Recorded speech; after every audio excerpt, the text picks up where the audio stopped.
আসসালামু আলাইকুম বিশাল বড় আপডেট আছে, বিশাল খুশির খবর আছে যে মেডিকেল ভর্তি পরীক্ষা নিয়ে আসলে তিনটা আপডেট আসছে, চারটা আপডেট আসছে বলতে গেলে। সো তিনটার বিষয় আমি আগেই নিশ্চিত করছিলাম যে এই তিনটা আপডেট আসতে যাচ্ছে। আমার ফেসবুক পোস্টে বলছিলাম, অনেকে বিশ্বাস করছে, অনেকে করে নাই। বর্তমানে আমাদের স্বাস্থ্য শিক্ষার যে ডিজি আছে, ডিরেক্টর জেনারেল, আমাদের পুরো হেলথ সেক্টরটা দুই ভাগে ভাগ করা। একটা হচ্ছে স্বাস্থ্য চিকিৎসা, একটা হচ্ছে স্বাস্থ্য শিক্ষা। তো স্বাস্থ্য শিক্ষার ডিজি যে নাজমুল স্যারের বরাদ দিয়ে পত্রিকায় নিউজ আসছে এবং এই নিউজগুলো অথেন্টিক, সত্যি হতে যাচ্ছে। কি যে জিনিসটা নিয়ে বিশাল একটা যুদ্ধ চলছে, ইমপ্রুভমেন্ট বা অনিয়মিত শিক্ষার্থী, এই বাচ্চাগুলা যে কি পরিমাণ আন্দোলন করছে, কি পরিমাণ যে তারা হচ্ছে মন্ত্রণালয়ের ডোর নক করছে এবং আমরা বিওবি থেকে তাদের পাশে ছিলাম, তারা আমাদেরকে আপডেট জানিয়েছে তাদের কি করতে হবে, এরকম ছোটখাটো বিষয়ে হেল্প করছে। বাট মূল আন্দোলনটা তারা করছে। তারা 7 থেকে 8 বার স্বাস্থ্য মন্ত্রণালয়ে গেছে এবং মন্ত্রণালয় আরো আগেই তাদের বলছে যে তোমরা পরীক্ষা দিতে পারবা। সেটা আমরা আমাদের গ্রুপ থেকে তোমাদের কিন্তু জানাইছিলাম, কিন্তু তোমরা যতক্ষণ আপডেট পাও না ততক্ষণ নিশ্চিত হতে পাও না। সো এটা শতভাগ নিশ্চিত যে ইমপ্রুভমেন্ট এবং অনিয়মিত শিক্ষার্থীরা পরীক্ষা দিতে পারতেছো। ইমপ্রুভমেন্ট এবং অনিয়মিত শিক্ষার্থীরা এই বছর মেডিকেল ভর্তি পরীক্ষা দিতে পারতেছো। এটা শতভাগ নিশ্চিত। এ নিয়ে আর কোনো অনিশ্চয়তা নাই। সো ইমপ্রুভমেন্টের শিক্ষার্থীরা পরীক্ষা দিতে পারতেছো।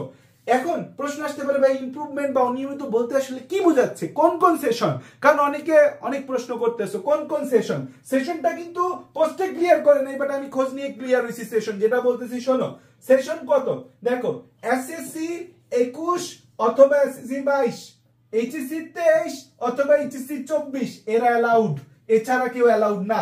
খেয়াল করো যে এসএসসি তোমার 21, তুমি এইচএসসি 23 হওয়ার কথা ছিল, কিন্তু তুমি এইচএসসি 23 সালে কোনো কারণে দিতে পারো নাই, অথবা দিছো, তোমার রেজাল্ট খারাপ আইছে, তুমি এইচএসসি 24 সালে দিতাছো। তার মানে তুমি যদি রেজাল্ট খারাপ হওয়ার কারণে আবার পরীক্ষা দাও, তাহলে তুমি ইমপ্রুভমেন্টের শিক্ষার্থী। আর যদি তুমি 23 সালে দিতে না পারো, কোনো কারণে 24-এ দাও, তুমি অনিয়মিত শিক্ষার্থী। সো তুমি মেডিকেল ভর্তি পরীক্ষা দিতে পারবা। তুমি অনিয়মিত বা ইমপ্রুভমেন্ট শিক্ষার্থী হিসেবে পরীক্ষা দিতে পারবা। আমি যতটুকু জানি তোমাদের কোনো মার্ক কাটবে না, তোমাদের নর্মাল মার্কই থাকবে। এখন কথা হইছে যারা সেকেন্ড টাইমার তারা তো ইউজুয়ালি সেকেন্ড টাইমার কত 21 আর 23 হবে। এই এসএসসি 21, এইচএসসি 23, এরা হবে কি, এরা হবে সেকেন্ড টাইমার। এরা কি হবে, সেকেন্ড টাইমার।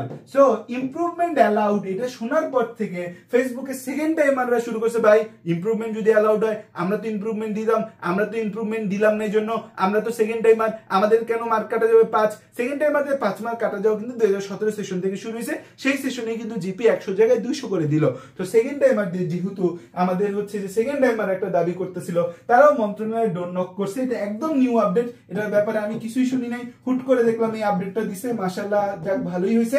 সেকেন্ড টাইমারদের 5 মার্কের জায়গায় 3 মার্ক কাটবে। সেকেন্ড টাইমারদের অবশ্যই মার্ক কাটা যাওয়া উচিত, কারণ আমি 2016-17 সেশনে মেডিকেল ভর্তি পরীক্ষা দিছি। সেই সেশনে আমাদের সময় 3000 সিট ছিল, সেকেন্ড টাইমাররা 2200 সিট নিয়ে গেছে, ফার্স্ট টাইমাররা মাত্র 800 সিট পাইছে। এখন যেমন কি হয়, সেকেন্ড টাইমার কম চান্স পায়, ফার্স্ট টাইমার বেশি চান্স পায়। নরমালি মেডিকেলে 2016 পর্যন্ত আপডেট ছিল, সেকেন্ড টাইমার বেশি চান্স পায়, ফার্স্ট টাইমার কম চান্স পায়। সেকেন্ড টাইমার বেশি ছিল, কিন্তু 2016-তে এত অস্বাভাবিক হারে সেকেন্ড টাইমার চান্স পাইছে যে আমাদের পরের সেশন থেকে সেকেন্ড টাইমারদের 5 মার্ক কাটা, জিপিএ বাড়ানো, এগুলো শুরু করলো। এখন যেহেতু জিপিএ কমাইছে, সেকেন্ড টাইমারদের মার্কটা 3 মার্ক কাটছে, এটা অনেকটা জাস্টিফায়েবল। যদি ও 5 থাকলে ও ফার্স্ট টাইমাররা খুশি হইতো, বাট সেকেন্ড টাইমাররা খুশি, 3 কাটা যাবে। সো এটা একটা নিউ আপডেট। সবচেয়ে বড় আপডেট যে জিপিএ 100 হইতে যাচ্ছে। দেখো জিপিএ 200টা কি আনইথিক্যাল একটা প্র্যাকটিস ছিল যে এসএসসি তে 100 মানে মার্ক পরীক্ষায় 100 আর GPA 200।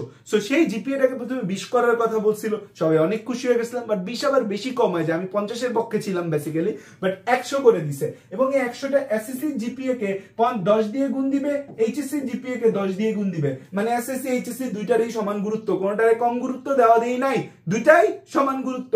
SSC GPA 50, HSC GPA 50, 100। এইটা 100% নিশ্চিত, এইটা 100% নিশ্চিত। এইটার ব্যাপারে আমি নিশ্চিত না, বাট যেহেতু নিউজে আসছে নিশ্চিত হওয়ার সম্ভাবনা আছে। বাট এই দুইটা আমি নিশ্চিত যে এই দুইটা হতে যাচ্ছে। এখন কথা হইছে যে আমাদের, এখন দেখো এই যে জিপিএ, এসএসসি জিপিএ 5,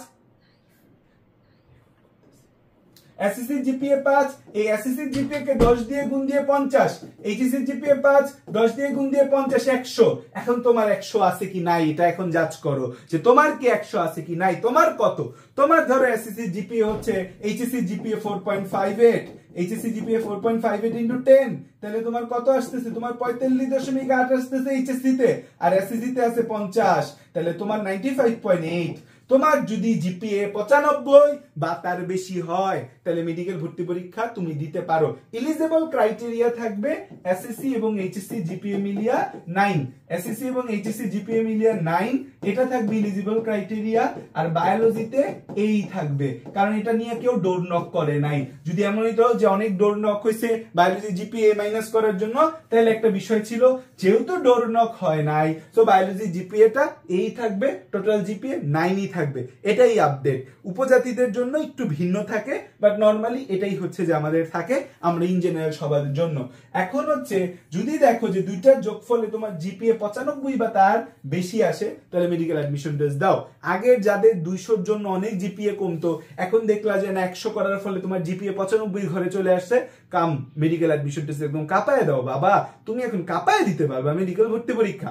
সো তোমার জিপিএ, যাদের জিপিএ 100 তে 95, তারা মেডিকেল অ্যাডমিশন দিতে পারো। আরো কম হইলে ধরো তোমার জিপিএ আরো বেশি কাটা যাবে, 5-এর বেশি কাটা যাবে, তখন কিন্তু টাফ হয়ে যায়। এটা আগের ঘটনায়ও বলতাম যে যখন 200 ছিল তখনও কিন্তু সেম সিনারিওই আমি বলছি 195 মিনিমাম তোমার থাকা উচিত।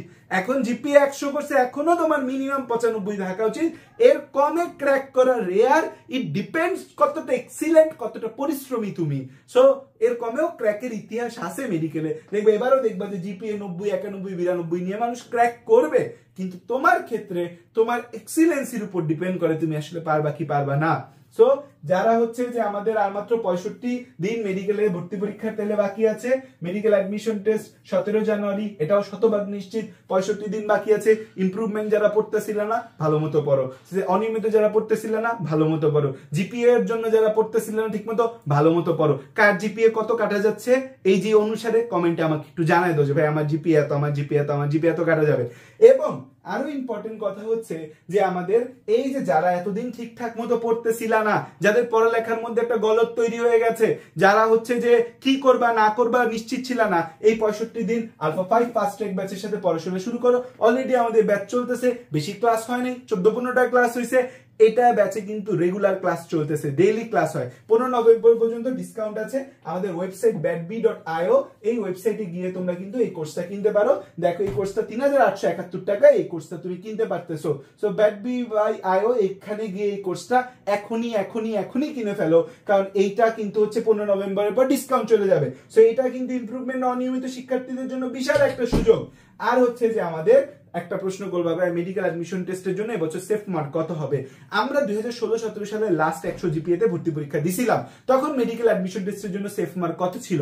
তখন মেডিকেল অ্যাডমিশন টেস্টের জন্য সেফ মার্ক ছিল হচ্ছে যে আমাদের কাট মার্ক কত ছিল 2016-17 সেশনে যদি কথা বলি, 2016-17 সেশনে কাট মার্ক ছিল হচ্ছে তোমার 165.00। এটা ছিল কাট মার্ক।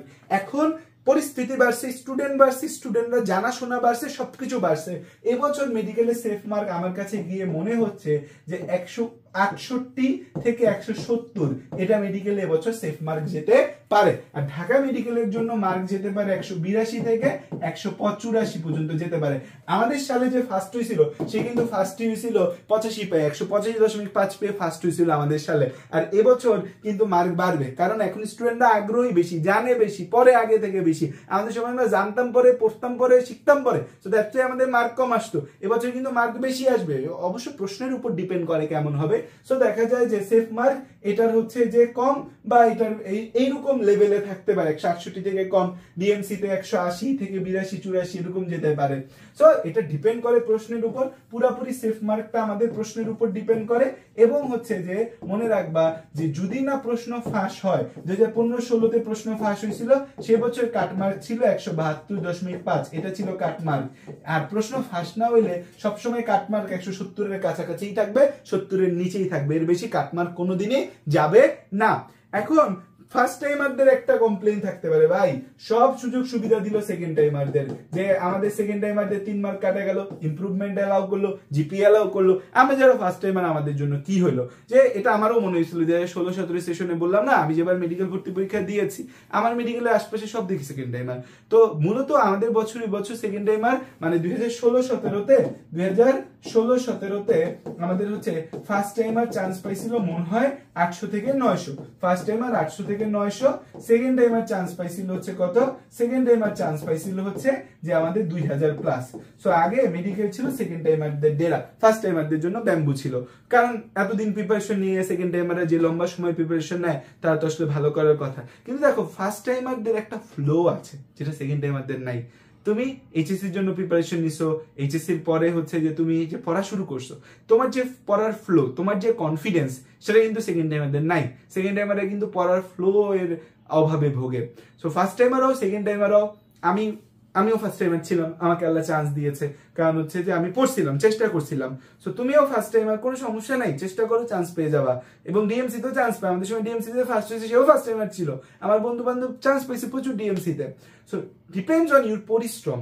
তোমার আশপাশে তাকানো দরকার নেই, একটা সিচুয়েশন আসছে, ইমপ্রুভমেন্ট আসছে, এটা অনেকের জন্য সুবিধা হয়েছে, বাট তুমি অলরেডি একটা ট্র্যাকে ছিল, পড়ালেখা তোমার ভালো চলতেছিল, তোমার টেনশন করার দরকার নাই যে জিপিএ কমলো না কি কমলো কি হইলো। তুমি তোমার মতো পড়ো, তুমি সুন্দর মতো পড়ে 80 মার্ক ক্যারি করো, তোমার অলরেডি 100 আছে, 180 মানে অলওয়েজ ডিএমসি তে চান্স পাওয়ার সম্ভাবনা অনেক বেশি। সো দ্যাটস ওয়াই পড়ালেখা আমাদের যেন ভালো মতো হয়, কোনো মতো যেন খারাপ না হয়। 17 জানুয়ারি এবছর একটা ফাটাফাটি খেলা হবে, 17 জানুয়ারি এবছর একটা ফাটাফাটি অ্যাডমিশন হবে, সেই ফাটাফাটি খেলায়, সেই ফাটাফাটি অ্যাডমিশনে তুমি যেন সফল হও সেটাই চাই। এবং বিওবি তোমাদের সাথে আছে, আমরা ব্যাটলস অফ বায়োলজি থেকে কিন্তু তোমাদের জন্য ফ্রি প্রজেক্ট চালাচ্ছি, অনুশীলনী হিরো। প্রতিদিন সন্ধ্যা 6টায় অনুশীলনীর প্রতিটা জিনিস সুন্দর করে গুছিয়ে দিচ্ছি। আমাদের সাথে লাইভ ক্লাস করতে হবে না, আমাদের সাথে লাইভ ক্লাস করতে হবে। যারা পেইড ব্যাচে পড়তে চাও, এখন আলফা 5 ফাস্ট ট্র্যাকে 15 নভেম্বর পর্যন্ত ডিসকাউন্ট আছে, এরপর কিন্তু আর থাকবে না। এবং আমরা ফাইনাল মডেল টেস্ট ব্যাচও কিন্তু 15 নভেম্বর লঞ্চ করতে যাচ্ছি। সো শেষ সময় প্রস্তুতিতে বিওবির সাথে থাকো এবং ভালো মতো পড়ালেখা করে এবার একটা জম্পেশ খেলা হবে মেডিকেল ভর্তি পরীক্ষায়। থ্যাংক ইউ, আসসালামু আলাইকুম সকলকে।